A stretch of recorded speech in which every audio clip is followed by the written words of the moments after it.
Nane Chung is a divine energy transformer. She is an integrative doctor with over 39 years of experience in functional and lifestyle medicine, using laughter as healing.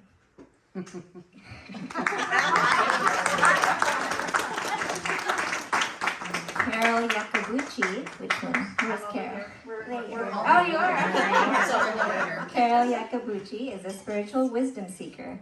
She is a life mastery consultant, certified by the Brave Thinking Institute, sharing her knowledge with passion. Marie Lopresti Morin is an empathetic wise healer. She is a licensed therapist and wellness coach, helping families navigate estrangement. Rosemary Allen is known as a compassionate visionary healer. She is an acupuncture physician, physical therapist assistant, massage therapist, and certified law of attraction life coach, using her gift of compassion. Ooh. Caroline Connolly, a witty, powerful mystic. She helps professionals and companies overcome personal blocks in English communication in Europe, using her gift of childlike wonder. Taz Chaudhry is a curious, insightful creative. She is a writer, artist, and clarity coach whose focus is ending the cycle of procrastination and overwhelm to help embrace one's authentic self. Eve Evangelista, a graceful, gifted intuitive. She guides her clients to follow their flow of life, to reach their potential with ease and grace. And finally, Bobby Malatesta, a playful, spirited adventurer. She is a podcaster, author, and addiction advocate who teaches adults to play again. And then we do have one author who couldn't be here tonight, but I guess they will tell you about her later. So in the author's words, this book is a grand celebration of women who found each other via a virtual business course in 2020 and connected weekly. They discovered friendship and community as they took a deep dive to uncover sister love and inspiration. From this, their book, titled Belonging, Secrets to Soothe the Soul, was born. So please put your hands together and join me in welcoming our authors for tonight.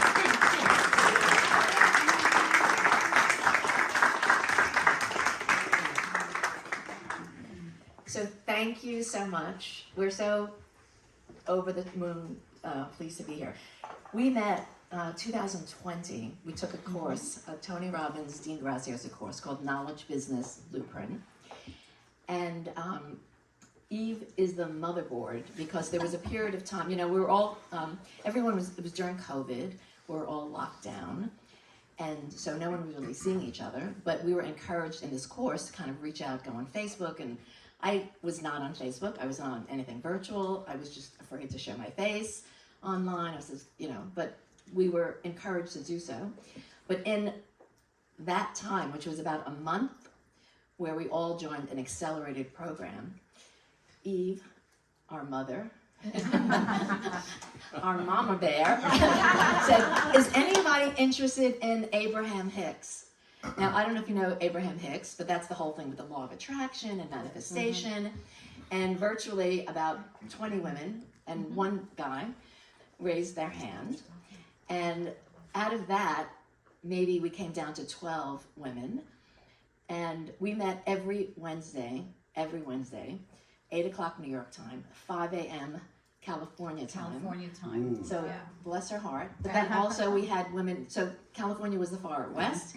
Then we had women from Italia. 2 o'clock.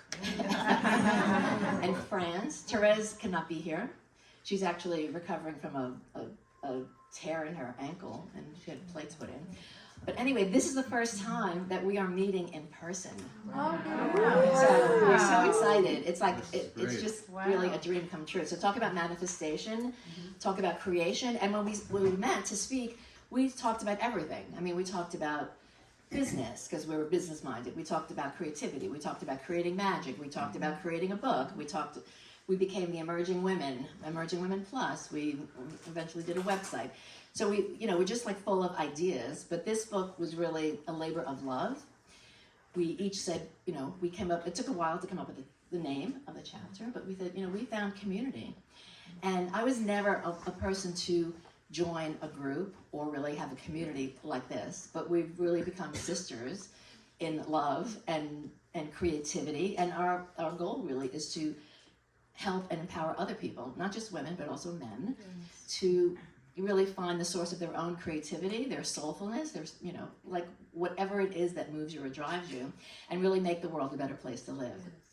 So with that, they told me to be quiet and not talk so much and don't laugh so much, because we're all going to read a little bit, and maybe we'll intersperse it with some stories in between. So let's see. One chapter is on. So my chapter, and I'm here speaking first only because you're the best. we had an editor, and she said my chapter would be first. So we didn't do this. It was like, okay, you're first, you're second, you're all the way through. So I forget. So Rosemary said this is the chapter I should read. Let me see. I think I'll start with this. I was a strange, sensitive being. I just felt everything and so much more. I never quite knew where I fit in. Who was I? What was I supposed to do? What was I to study? Who would I become? That dynamic didn't change much as I got older. I kept asking questions, but no one was giving me answers that satisfied me. What is my purpose? It's the search that I've been on, the question I've asked for all my life. People have told me I asked too many questions, but I don't really care. I mean, it's like, that first moment I asked the question that really haunts me when I think back to it.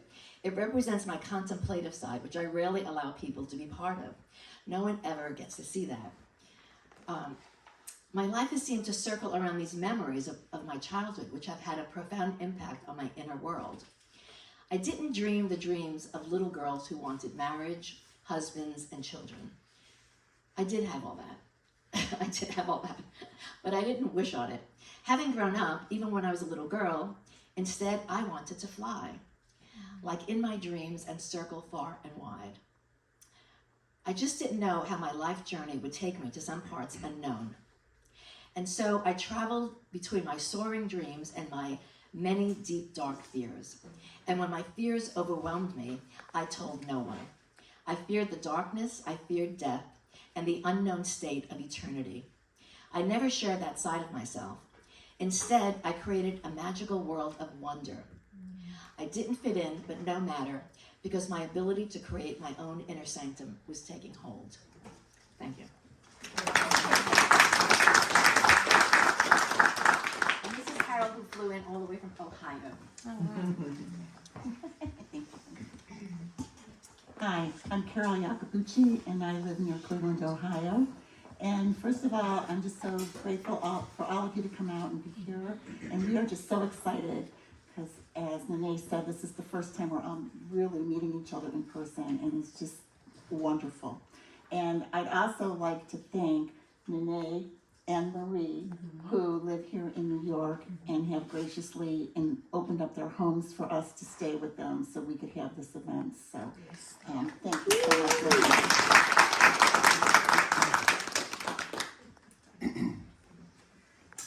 I'm going to read a little bit from my chapter 2. I always forget the name of it. I changed the name of it so many times. It's called The Adventure is Well Worth the Effort. Oh, good one. Thank you.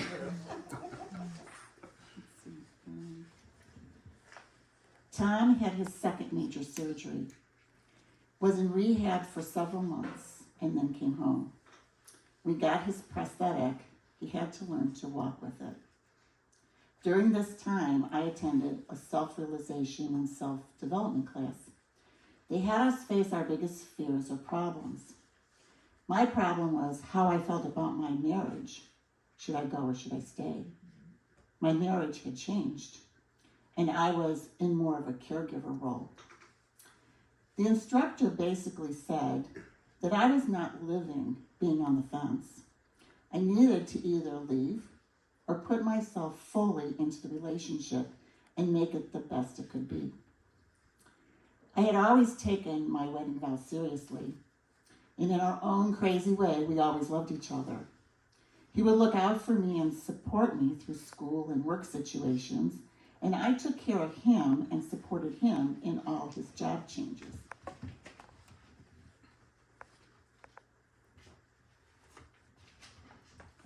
Now our relationship was changing because of his illness and all we went through with that.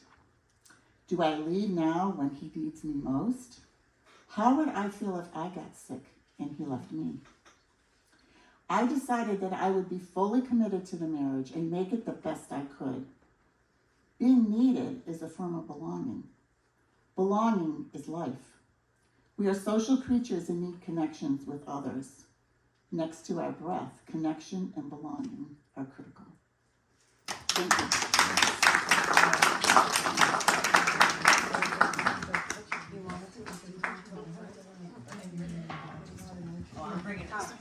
I was hoping I could just sit. I definitely am not going to be able to read without saying a word or two, but you guys kind of figured that out too. I'm the one that usually drops the F-bomb, but I decided not to do that tonight. So you're in the right crowd. If I have an opportunity, I definitely will. I just She's not controlling herself tonight. Is that an ad lib? Would that be an ad lib? But I had a whole thing scheduled to say, didn't bring a card, but here it is. So it's just quite miraculous that this could be possible to happen. Imagine 9 women agreeing and being able to do this. Yeah. Write a book, become intertwined, join lives, trust each other, love each other, give, dream, and just do so much. I mean, this is just, this is pretty big stuff. We're sitting here having a book signing. Can you just take a minute? I couldn't believe We it. were just we were in a class because we were looking to kind of make some changes in our lives, and now we're signing a book. Why? Because we all know we just like you have a purpose, right? Right. It's not like we're just here to waste time, read the paper, or whatever, read our phones. We're here to have a purpose, and we have this purpose together. We're just so happy to be doing this. So anyway, all right. So my book chapter begins on page 37 in case you want to follow along. This is going to be interesting. Her beauty brightened when she cared for our young selves. She loved to fuss with our clothing and hair. She sewed my blouses and pants until the brat in me thought it was better to have store-bought. And there was no substitute for her cooking. I adored her when she became the artist over those cast iron skillets. Imagine the dough of manicotti, a crepe-like pasta, each meticulously prepared until there was enough to have a pan full. One by one, the batter heated to perfection. Mom guarded them in her sleeveless shift house dress, black orthopedic shoes, and dimly shaded yellow apron, each crepe with delicately seasoned, warm, fresh ricotta cheese. She rolled them with a sweet, vivid tomato sauce and baked them. On those days, her perky almond eyes guided each pasta roll with devotion. She was betrothed to the stove. We followed the formula and sat at the counter across from her, gazing patiently, anticipating. Soon she would share a morsel for us to test. But we watched her try first, always with an adoring groan of favor, but maybe a little salt would help. She would wipe her hands on the mapina hanging from her apron.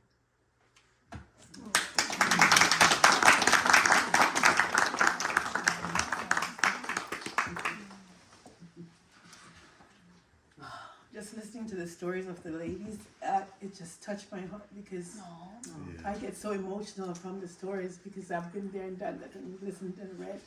But anyway, now it's my turn. All right. So I'm Rosemary, and my chapter is chapter 4. and it's called Treasures at the End of the Rainbow. And I'm gonna, so when this all started, like they said, we were, you know, in shutdown. I'm from Jamaica originally and living in Jacksonville, Florida. And I do physical therapy, massage therapy. I have a wellness center. And so when we had the shutdown, everything was shut down. I couldn't earn money from anywhere because I work in the medical field and everything was shut down. So that's when I decided to try to get online and do something. And it was so obvious that it was purposely meant to be because of the fact that I had no idea that I was going to do this. And then I saw a Tony Robbins, Dean Graziosi commercial. And I started looking at that and I said, you know, maybe I'll do that. But then it seems like every time I turned, they were following me. At every screen I looked, they were following. And I'm like, well, maybe this is a sign. And so I checked and I was looking at the price of it was the same price of the money that I had left in the bank. And I prayed about it. It's like, I don't want to use the last money to put down on this course. And so I was like, you know what? I'm going to pray about it. So I meditated and it said, yes, do it. And I did. And look where we are today. So I followed what was right to me, what was meant for me to do. I followed that and this is where we are. So here is my story, Treasures at the End of the Rainbow. Not belonging was like a fabric, and I have worn every garment ever made from it.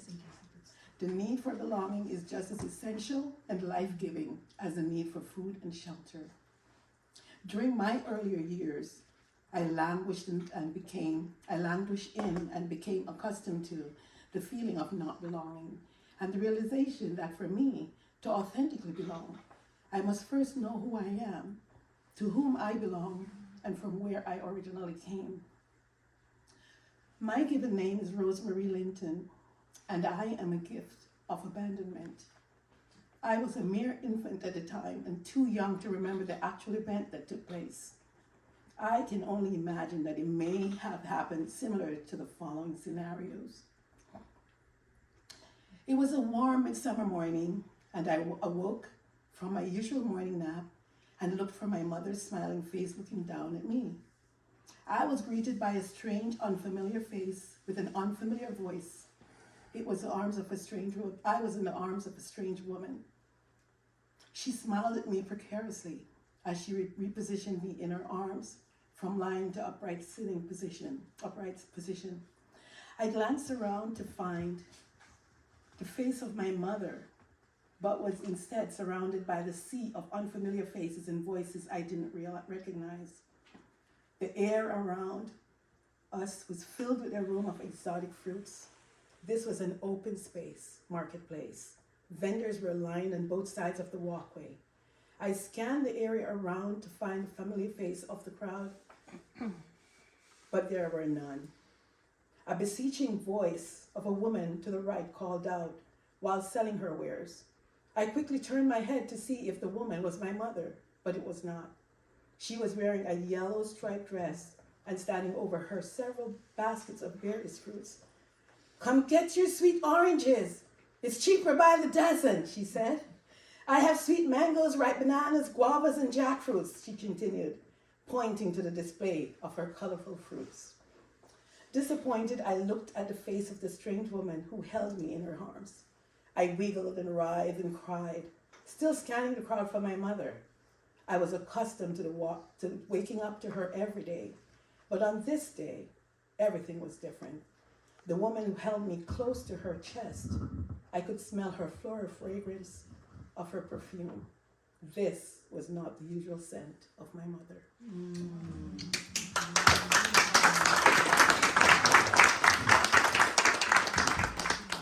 Hello. What number are Oh, you? you gotta turn it What on. number are you? Good evening and a very warm welcome. I'm delighted to be over here from Italy to see the neighborhood and the great welcoming that I got. It's amazing. I love it. I think I'd move over here easily. So I met them on the group, as you heard, and it was like it was a great event for me because I wanted to meet people from outside of my locality. You know, sometimes you want to meet new people, and I certainly got new conversations here. this story is about, it's about that time in your life that I see that it's continuous, that there's always a time that you finish one part of your life and then there is the question mark about what's coming up next. And so in my story, I was in a very complicated time, or complicated. When I look back now, it's probably nothing compared to these days.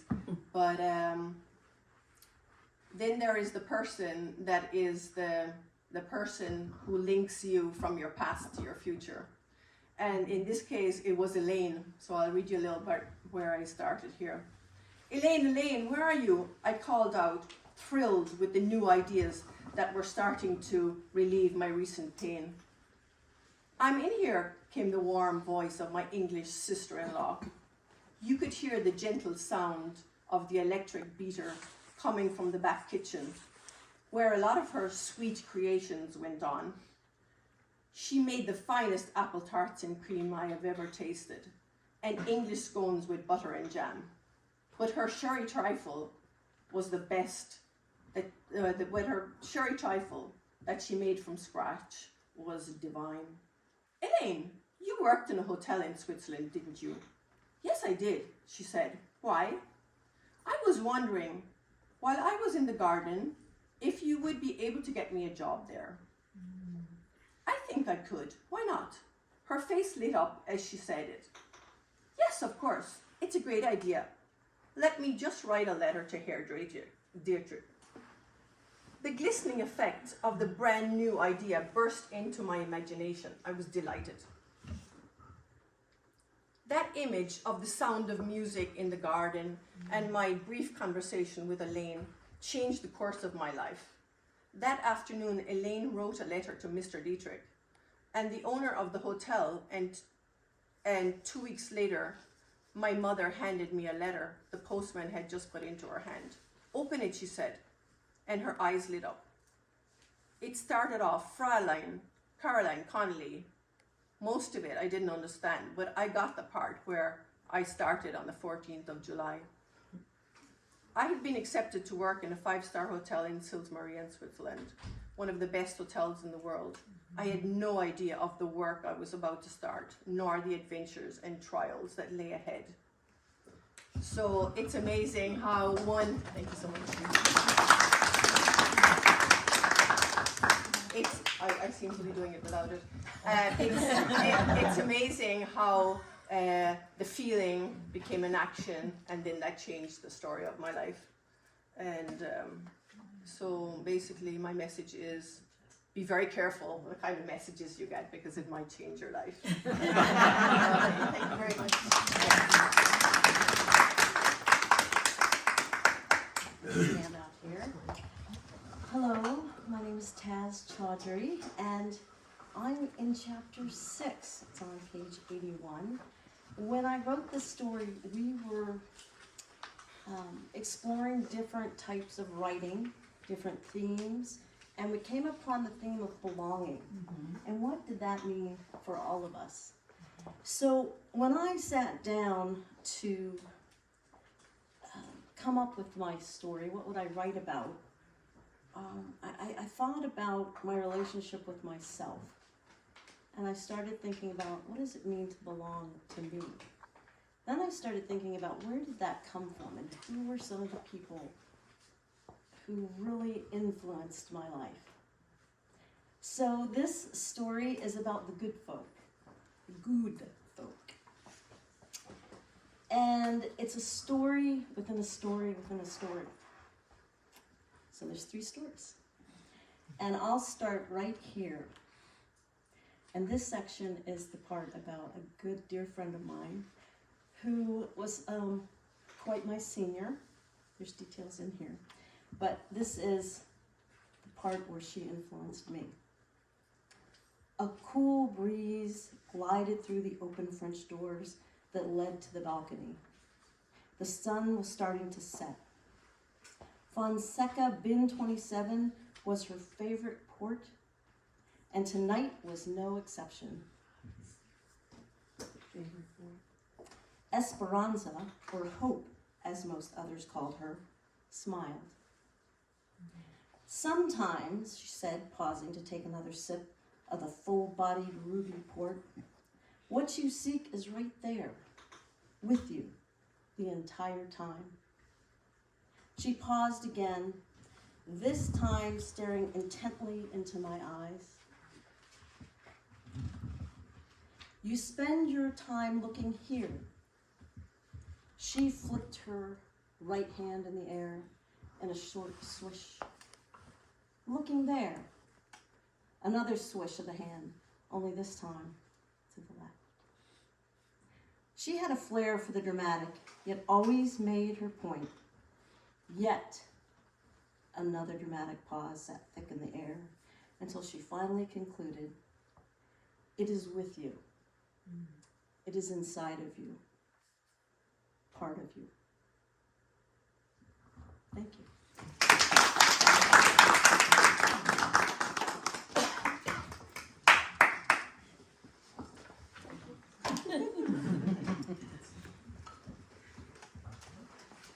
So this story that I'm going to share, we hired a development editor, and she told us go deep. And so I thought, when I first wrote the story, I thought, hey, this is pretty good. But then she kept asking questions, and then all of a sudden a memory came up. And so this part that I'm going to share, which by the way broke me open. I don't know if you've guys ever done like seeking within yourself and finding the answers. Now this answer, I was so surprised because I didn't even think I was going to write about it. And then when it did, I thought, oh my gosh. And then when I wrote it, and you'll find out when I share it, I start bawling and crying. Because sometimes something happens in the past when you're younger, but then you bury it and you forget all about it. And then later on as an adult, right, you look at it or you read it or you write about it, and then all of a sudden you go, oh my gosh, that shut me down. That closed the door, and that everything changed. So as I read this to you, this is what happened, okay? Imagine that you guys were little, okay? And this is on page 91. So page 91, and my story is my journal, my saving grace. Splat, splat, splat. The sound of something crashing against the exterior wall of the house jarred my senses. I leaped out of the bed to investigate the commotion. I was home alone. At 10 years old, I was capable of taking care of myself and didn't need a babysitter. Splat, splat, splat. Where is that noise coming from? I pushed the front door wide open, and rushed down the sloped driveway to the sidewalk, where 3 older boys, aged between 11 and 13, were furiously hurling eggs at the defenseless wall of my home. Splat, splat. The boys momentarily paused when they saw me, a little girl with black shoulder-length hair staring at them. They carelessly threw the few remaining eggs before picking up the bicycle from the street. As they pedaled away, they shouted over their shoulders, "Go home where you came from. You don't belong here. Go home where you came from. You don't belong here." So just want to say that moment closed the door for me. For somebody to say, "Go home, go home, go home." And I just felt, okay, maybe because I came from the Philippines and my dad came here because there was a better job. And so he took the whole family to a new place, to a new home and everything like that. So my whole world changed. As a little girl, when somebody just said, "Go home, you don't belong here," I didn't know that even until I wrote this book, that I was still holding on to that moment. And then now, when I wrote about it, I cried. I really, really cried because I needed that. I needed to understand that something that happened a while back, I just kept it close inside me. So I hope that something kind of helps, whoever's listening in, that sometimes a memory from the past can hold you back. And then you realize later on, you know what, I could have been somebody a little bit better or do something a little bit different. And it's because of that moment that somebody said to you, you know what, you're not good enough. You know what, you're not pretty. You know what, you're not thin enough. You know what, you're not tall enough. So there's all these things that shuts the doors for us. And this book, with each of these beautiful, beautiful, gorgeous women here, are opening the doors and letting you know, guess what? There is help. And guess what? Sometimes reading a story of someone's story might remind you of something from your past. So I hope that this opens up something within you, like a key that opens up and unlocks a beautiful bird that's been hiding inside of you. Thank you so much. I so appreciate everyone.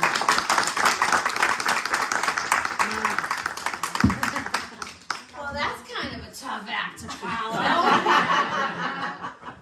All right.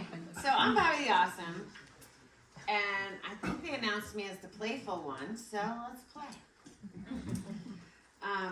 Before I play with you, I just kind of have to say, I'm not like these women. They show up with their hearts. They show up with class. They show up with grace. They show up with this woo-woo spirituality, crazy stuff. And they show up with unconditional love. And through my journey of the casino and the bar, where I spent quite a lot of my life, I was escaping. I was running. I was numbing. I was hiding.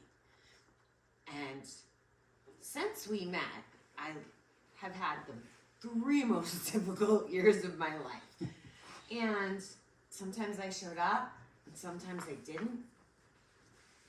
And it didn't matter. Like, they showed up for me.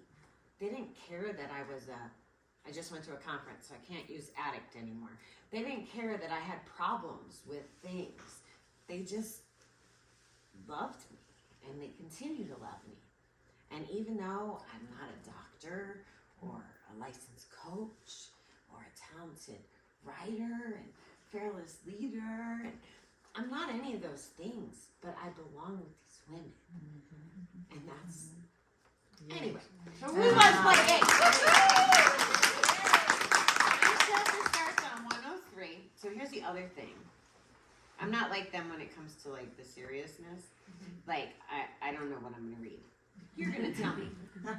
So pick a number between 1 and 127. 103 and 127. Who's picking? 110. 110. Here we go. Let's roll. We gotta end on a yes, right? Yes. All right, what do we got? Oh, my ex-husband. Page 111. Good choice. Oh my God, 111. So you know what's so cool about 111? Do I have permission? Can I tell them my celebration? Yes. All right. So on November 1st, which is 111, why did I not pick that page? I should know this. At 11 p.m. is my ribbon cutting. I am opening the first ever no alcohol, no gambling, no children, sober space for adults to play. Nice. I'll share a little about Davey. He put up with me and he was a great husband, and I was not in a place to be a good wife. So Davey, a trainer who I met my first week out of truck driving school, was the guardian angel of my trucking career. He was married to his second wife, and we became wonderful friends. He would find me on the road in the weirdest places, like the back roads of Vermont or New Hampshire. One time, there was a flood in Maine that had made the road impassable. I was parked on the Service Plaza southbound, like 6 lanes away. Davey had a student. He was heading the opposite direction, northbound. I still don't know how he saw my truck or had time to spare, but he did. He parked on his side and left the student behind as he crossed 6 lanes of highway to come check on me. He was like a big brother or father to me until to me until shortly before we moved to New York. By then, he was separated from his wife and had come to a New Year's Eve party I was having. That was the weekend we became a couple. He like literally came with a TV because mine was too small, so he bought me a bigger one. So when he stopped by, it's a man thing. Anyway, shortly after moving in together for our job in New York, we purchased our own truck. Davey was paying child support, and by then I was teaching him how to sniff out every casino as we traveled back and forth across the country, hauling produce, paper, candy, and whatever else we were assigned. The cost of the truck, fuel, his kids, and my gambling habits were not sustainable. He woke up one afternoon in California to discover I was missing. We were already running behind on the load, and I had taken a shuttle to the casino and was wasting time and money. Another time, I convinced him to go on a riverboat casino with me. We separated so he could play blackjack while I fed the slots our weekly earnings. Then we found out that we were actually cruising down the river. In the state we were in, the casinos had to be on the water for a certain period of time to be allowed to gamble. We did not know the boat was moving as the chase of coins consumed me, and Dave was being his fun-loving social self at the gaming table. The impact of not having access to leave when we wanted or needed to for work, as well as leaving our dog alone in the truck for hours, was frightening. Thank you guys. Thank you for being here.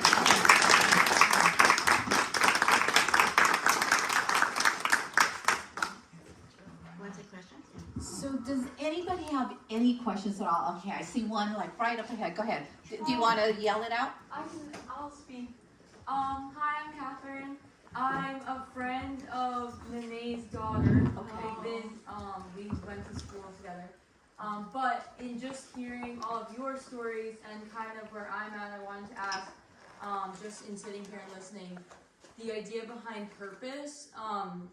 I'm currently have just graduated college and now trying to figure out the next steps where you are in college and you have this belief or idea of like, I'm going to be doing this and your intention is this, or you have this intended purpose.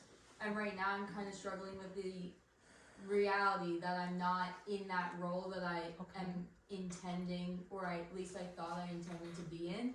So one, I'm wondering like if that's relatable, and then two, if you have any, I guess, guidance in how to be okay with that idea that like your wanted purpose isn't happening yet, so what can you do with your current purpose? So yeah. We all want to answer this question. Okay. So then does one have one that could just answer her first question, Nene? I definitely have one. Well, do you have? I think there's a closer one. Yeah, there's one here. Yeah, I mean, I would just say that for me, life has taken so many different turns, and I've assumed so many different identities in my choice of work and people and relationships. And part of it is that I had to learn how to breathe, relax, put one foot in front of the other, because I've fallen flat on my face multiple times where I thought, oh my God, that's it. You know, relationship-wise, work-wise, travel-wise, like money-wise, like how do I survive this? And I think the more that you throw yourself into life, you'll find that you have the fortitude to get up. And that for me is my biggest lesson. That it was actually good that I fell on my face, because I taught myself that. And I never really asked for help. I never reached out. And that's okay. I mean, now I feel like I'm more able to do that. But the main thing is like kind of knowing yourself, taking the time. And I know it's hard to say trust your instinct, but any little intuition that you have, go with it and enjoy it. And I think like with this group, you know, as older women, and you're in your 20s, so give yourself a massive big break, right? Mm-hmm. But as older women, you know, we really, you learn, like you kind of go with the flow and you let to see, you know, because I used to be it has to be this way. It has to be the way I think. And if it didn't, you know, I'd get really stressed out and upset about it.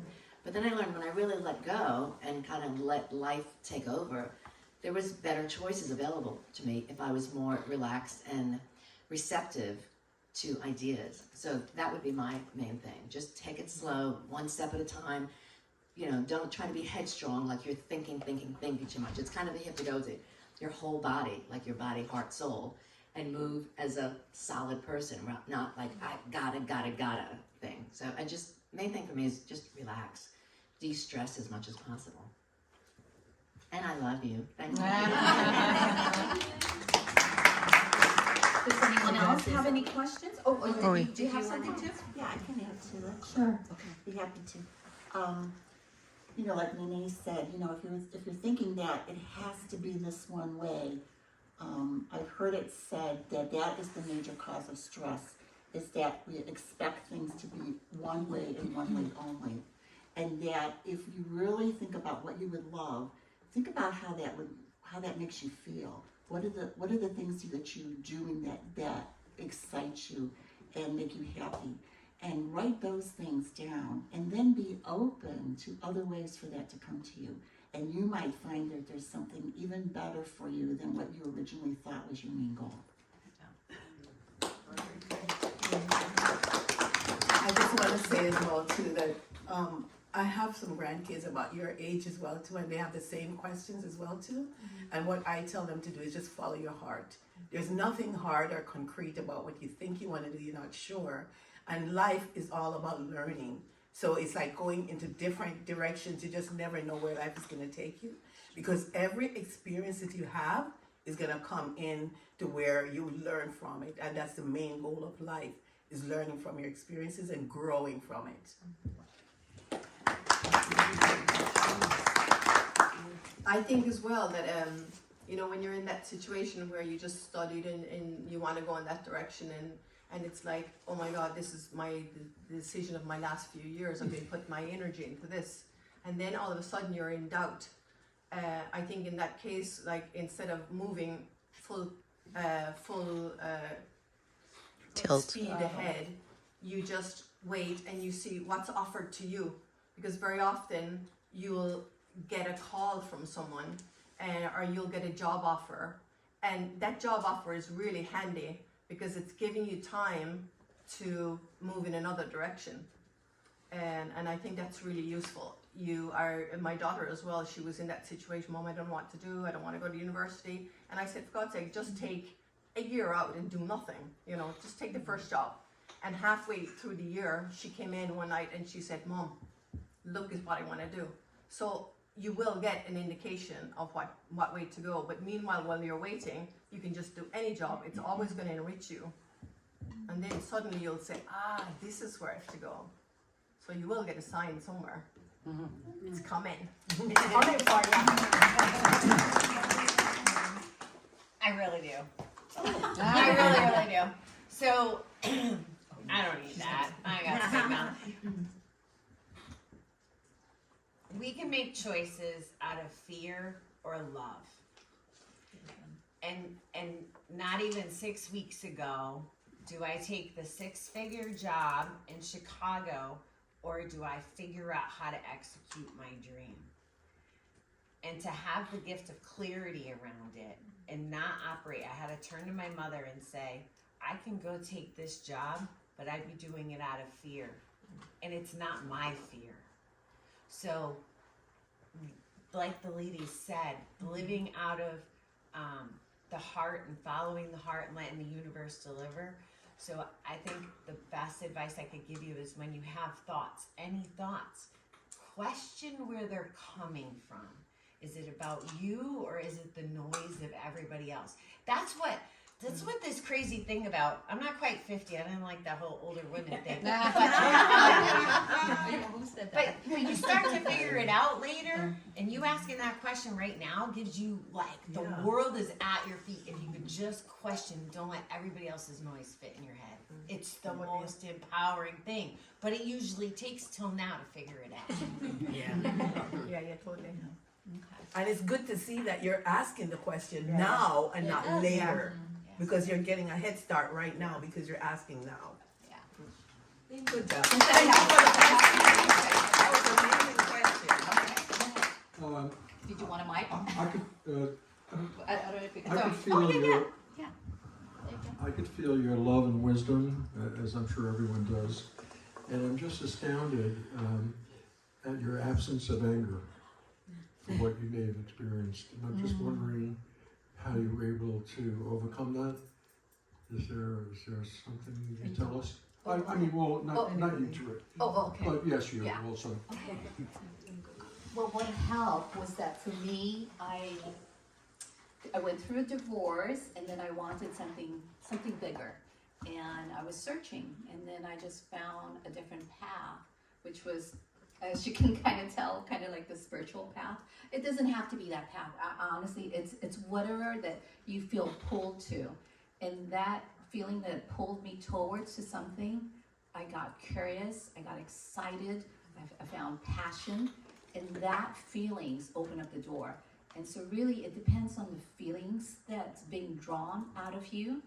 If it feels exciting, if it feels like an adventure, then go for it. And that helped me to let go of the past. But I didn't know that was holding me back until I actually wrote the book. So sometimes there are things in your life that you're not even aware of until something happens, and then all of a sudden you go, oh, wait a minute, I didn't know that all that time that thing was holding me back. But the thing is, it's the relationship, like one beautiful phase after another. There's so much depth and grace for each one, and so the company that you keep also determines the company that you're going to be around with. Yeah, beautiful question. Did you want like other responses? Yeah, sure. I have a question. I want to put anyone on want the to say spot, something but- as well too, because when you say we're absent of anger, yes, we're absent of anger now, but I wasn't always like that. I was angry as hell at one point in my life. And I was angry at my mom, I was angry at my dad, I was angry at the foster system, I was angry at everything and everyone. And I looked towards religion to help me, and that just made it worse, because I felt like, and I'm not trying to, sidestep anybody or put down anything, but I'm just saying that the same people I should have been looking for savior, to be my savior, were the same ones who were hurting me. So it gave me a different spin on life. It's like not to trust those people. And so that's why somehow in my life I end up turning towards spirituality, and that's where I found the answer. And I also found that it actually softened me because of the fact that I realized that the things that happen to you doesn't necessarily happen to you, it happened for you. Because when I look at my life of who I am today compared to where I was before, had I not take this path, and what led me to take this path? Because there are other people who have done the same thing or gone through what I've gone through, and they went in the opposite direction. But for me, I ended up this way because this, I believe, was a part of my purpose. So even going through the hell that I went through, I now believe that that was also a part of my purpose, in order for me to blossom into this beautiful being who I've become, to be able to help the world and to help people that needs me. And so even you start angry, it doesn't necessarily mean you're going to end angry. But it's a starting ground.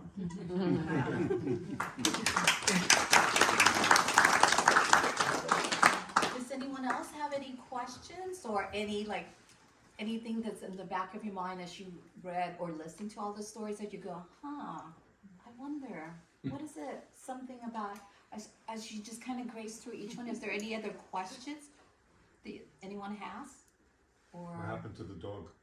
to the dog? Yeah, what happened to that dog? Oh, Tristan. Good question.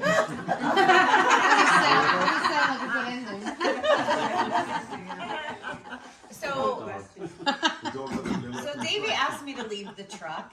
Shocking. 2 days later, I went to the casino and won a car. Won a car? Won a car at bingo. That's why I didn't quit for quite a while longer. I was lucky, but we ended up having to rehome her when we were in our environment. So she went to another good home. I hope it was a better home. Well, yeah, I mean, I was a bad mommy, and actually in rehab, that was where I discovered that. They made you do exercises, and you don't think about when you're in the throes of your shit, like you're not being a good fur baby parent, you're not being a good friend, you're not being nice to the mailman. You don't even think about those things, but all the nights that I left Snowflake, who's another dog, Sweet girl. But I was leaving her home alone. Like, Dave would go to work, and I would be like, do the good night, honey. I'm all tucked in. Like, shh. And I'm leaving her home alone. You know, like, we don't know what we don't know until we learn it. And we just have to give ourselves the grace and forgiveness that we would want from others, you know? And it makes us who we are, makes us be able to tell our stories, to have the stories, and Forgiveness from yourself. Yeah, Yes, that's exactly what that's a big yeah, one. that's the freedom. self-forgiveness, the biggest part. Yeah, that's the biggest one. I already have my future 2 dogs' names picked out. Okay, so if there's no other questions, I guess the next part is we were gonna go. Did you want to take over for this part? Okay.